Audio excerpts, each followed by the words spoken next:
The toolbar in Photoshop includes the ruler tool, note tool, and count tool. These three tools will not change your image in the end, but they will help you a lot in many cases.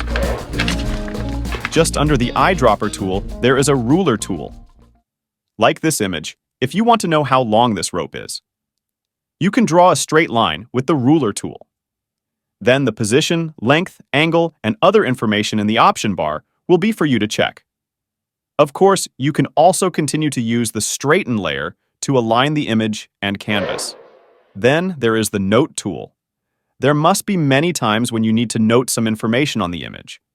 You can create a note at any location you want on the image and write down the note. The count tool is also very simple to use.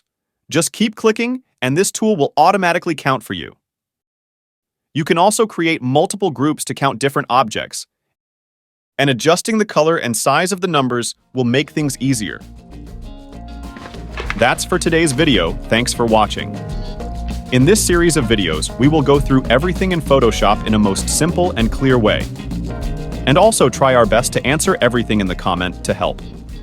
Please consider hitting the like button or subscribe to support this channel.